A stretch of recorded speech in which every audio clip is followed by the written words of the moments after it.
ఏపీలో జిల్లాల జగడం మొదలైంది. తెరపైకి మళ్లీ పాత జిల్లాల ప్రస్తావన వస్తోంది. 26 జిల్లాలను 13 జిల్లాలుగా మార్చేందుకు సిద్ధమవుతోంది చంద్రబాబు ప్రభుత్వం. జిల్లాల పునర్విభజన అశాస్త్రీయంగా జరిగిందని అప్పట్లో తెలుగు తమ్ముళ్లు పోరాటం చేశారు. దీంతో కూటమి అధికారంలోకి రావడంతో జిల్లాలపై ఫోకస్ పెట్టింది ఎన్డీఏ ప్రభుత్వం. కూటమి ప్రభుత్వం కొలువుదీరిన వెంటనే ల్యాండ్ టైటిలింగ్ యాక్ట్ను రద్దు చేసింది. ఆ తర్వాత ఇసుక, మద్యం పాలసీ వంటి విధానాలను రద్దు చేసి కొత్త విధానాలను తీసుకొచ్చింది. అదేవిధంగా వ్యవస్థలో ఉన్న లోపాలను ఒక్కొక్కటిగా బయటకు తీస్తూ వాటిని చక్కదిద్దేందుకు చర్యలు తీసుకుంటుంది. ఇందులో భాగంగా జిల్లాలపై ఫోకస్ పెట్టింది. జగన్ సర్కార్ 26 జిల్లాలను ఏర్పాటు చేసింది. కానీ అందుకు తగిన విధంగా మౌలిక వసతుల కల్పన చేయలేకపోయింది. జిల్లాల పేర్లు మార్చారు తప్ప కలెక్టర్ భవనాలను ఏర్పాటు చేయలేదు. చాలా జిల్లాల్లో కలెక్టర్ ఆఫీస్ అద్దె భవనాల్లో నడుస్తున్నాయి. అద్దె భవనాల్లో కలెక్టర్ ఆఫీసులు ఉండటం వల్ల లాభం కంటే నష్టమే ఎక్కువగా ఉందని చంద్రబాబు ఆలోచిస్తున్నారు. దీంతో తిరిగి 13 జిల్లాలను ఏర్పాటు చేయాలని పునరాలోచన చేస్తున్నట్టుగా తెలుస్తోంది. దీనికి సంబంధించి పూర్తి సమాచారం మా ప్రతినిధి క్రాంతిని అడుగుదాం. క్రాంతి, గతంలో లాగా మళ్ళీ 13 జిల్లాలకే చంద్రబాబు సర్కార్ జై కొడుతున్నట్టుగా తెలుస్తోంది. అసలు అంటే స్థానికంగా ఉన్నటువంటి సమస్యలు ఏంటి? 26 జిల్లాలతో ఎలాంటి ఇబ్బందులు పడుతున్నారు ప్రజలు కావచ్చు, ఇటు అధికార పార్టీ కావచ్చు?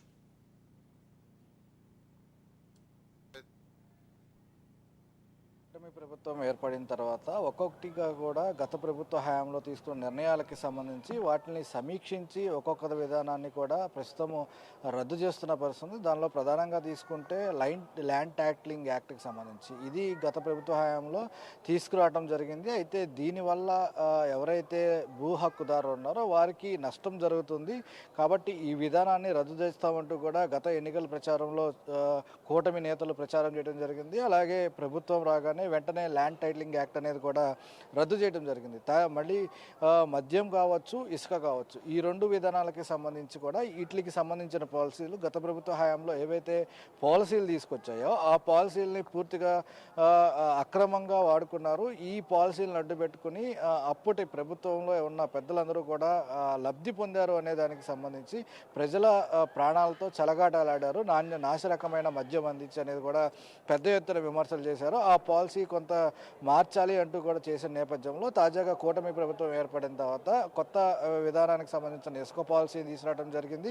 పాత పాలసీని రద్దు చేశారు. అదేవిధంగా మద్యానికి సంబంధించిన పాత పాలసీని రద్దు చేసి కొత్త పాలసీని తీసుకొచ్చారు. ఇప్పుడు దానితో పాటు ఏపీ ప్రభుత్వం మరొక అంశం మీద దృష్టి సారించడం జరిగింది. దానికి సంబంధించి గత ప్రభుత్వ హయాంలో పాలనా సౌలభ్యానికి సంబంధించి 13 జిల్లాలుగా ఉన్న ఏపీని 26 జిల్లాలు చేస్తూ కూడా గతంలో నోటిఫికేషన్ జారీ చేయడం జరిగింది. దానికి సంబంధించి 26 జిల్లాలుగా కూడా గుర్తించడం జరిగింది. అయితే ప్రస్తుత కూటమి ప్రభుత్వం వాటిని మళ్ళీ 13 జిల్లాలుగా చూసేందుకు మార్చేందుకు కూడా ప్రస్తుతం కూటమి ప్రభుత్వం ఆ దిశగా కూడా కసరత్తు అయితే కొనసాగిస్తుంది. ఎందుకంటే వీటికి సంబంధించి గత ప్రభుత్వ హయాంలో కేవలం ఒక అశాస్త్రీయంగా దానికి సంబంధించి ప్రజలకు సంబంధించిన ఇబ్బందులు కూడా గుర్తించకుండా ఈ రకమైన విభజన చేశారు. జిల్లాలకు సంబంధించి ఎక్కడా కూడా శాస్త్రీయంగా విభజన చేయలేదు అనేది కూడా ప్రస్తుతము కూటమికి సంబంధించిన నేతల వాదన. అయితే ఈ దిశగా 26 జిల్లాలకు సంబంధించి 13 జిల్లాలు చేసేందుకు కూడా ప్రస్తుతం కూటమి నేతలు సీఎం చంద్రబాబు కూడా ఆలోచన చేస్తున్నట్టు కొంతమేర సమాచారం అందుతుంది.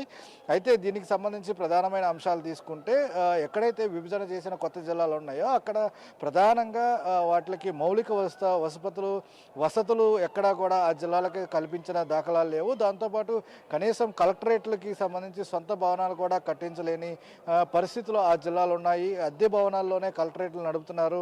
ఇలాంటి కనీసమైన మౌలిక సదుపాయాలు కూడా లేకుండా అద్దెలతో ఎంతకాలం నడపగలరు అనే దానికి సంబంధించి దాంతోపాటు కొన్ని జిల్లాలకు సంబంధించి అశాస్త్రీయంగా విభజన చేశారు. మనం ఉదాహరణకు తీసుకుంటే అల్లూరు సీతారామరాజు జిల్లా ఒక పక్క ఏజెన్సీ ప్రాంతానికి సంబంధించి పాడేరు నుంచి ఇటు రంపచోడవరంకి వచ్చి అంటే సుదీర ప్రాంతం వారికి సంబంధించి హెడ్ క్వార్టర్స్ రావాలంటే పాడేరు ప్రాంతం ఏజెన్సీ వాళ్ళందరూ కూడా రంపచోడవరం రావాల్సి వస్తుంది. అంటే చాలా దూరం ప్రయత్నించి ఇక్కడికి రావాల్సిన వారికి గతంలో అది విశాఖ జిల్లాలో ఉండడం జరిగింది. అక్కడ వాళ్ళకి దగ్గరగా ఉండే జిల్లా.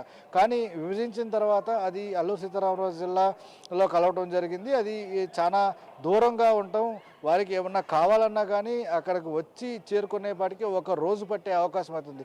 ఇలా జిల్లాల వ్యాప్తంగా కూడా అనేక చోట్ల అశాస్త్రీయంగా జరిగాయి, అనేక ఇబ్బందులు పడుతున్నారు. కాబట్టి ఇప్పటికైనా సరే గతంలో అనేక నిరసనలు కూడా కొనసాగించారు. కానీ గత ప్రభుత్వ హయాంలో ఇలాంటి నిరసనలు ఏమీ పట్టించుకోకుండా పూర్తి స్థాయిలో ప్రభుత్వం ఏదైతే అనుకుందో 26 జిల్లాలకు సంబంధించి దాని ద్వారానే ముందుకెళ్ళడం జరిగింది. 26 జిల్లాలకు సంబంధించిన పేర్లు కూడా కొంత వివాదం అయినప్పటికీ కూడా దానికి సంబంధించి ప్రభుత్వం 26 జిల్లాలకు సంబంధించిన నోటిఫికేషన్ కూడా గెజిట్ కూడా చేయడం జరిగింది. అయితే ప్రస్తుత కూటమి ప్రభుత్వం ఆ ఇబ్బందులన్నీ కూడా గుర్తించడం జరిగింది. తాజాగా దానికి సంబంధించి ఏ రకంగా ముందుకు వెళ్ళాలి, మళ్ళీ 13 జిల్లాల్ని పాత 13 జిల్లాల ప్రకారమే ముందుకు వెళ్ళే ఆలోచన దిశగా కూడా ఈ ఇబ్బందులన్నీ పరిగణలోకి తీసుకుని దీని దిశగా కూడా ముందుకు వెళ్లేందుకు ప్రస్తుతం కూటమి నేతలు ఆలోచిస్తున్నారు. సీఎం చంద్రబాబు కూడా దీనిపైన కసరత్తు అయితే కొనసాగిస్తున్నారు.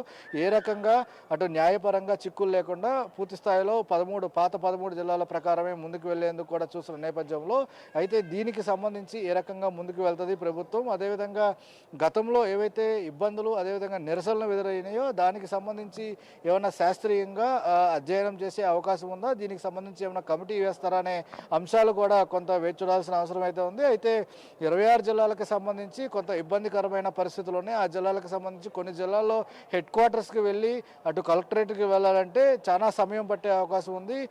ఒక్కొక్క జిల్లా అయితే కొన్ని జిల్లాల్లో ఒక పూట కూడా సమయం పట్టే అవకాశం కనబడుతుంది. కాబట్టి ఇవన్నీ కూడా దృష్టిలో ఉంచుకుని ప్రభుత్వం ఏ రకమైన నిర్ణయం తీసుకుంటుంది, చంద్రబాబు వీటికి సంబంధించి ఏ రకంగా కసరత్తు చేస్తున్నారు, అయితే పాత ఉమ్మడి జిల్లాల కిందే కొనసాగించే అవకాశం ఉందా, దాని దిశగానే ప్రభుత్వం ఆలోచిస్తుందా అనేది కూడా కొంత ప్రచారం జరుగుతున్న నేపథ్యంలోనే ప్రస్తుతం ఈరోజు దీనికి సంబంధించి కూడా పాత 13 జిల్లాల ప్రకారం వెళితే ఖచ్చితంగా ఎలాంటి ఇబ్బందులు ఉండవు అనేది కూడా కొంత అభిప్రాయం వ్యక్తం అవుతున్న నేపథ్యంలో ఈ దిశగా కూడా ప్రభుత్వం అదే చంద్రబాబు కూడా ఆలోచనలు చేస్తున్న పరిస్థితి ఉంది. రోజు రైట్ క్రాంతి.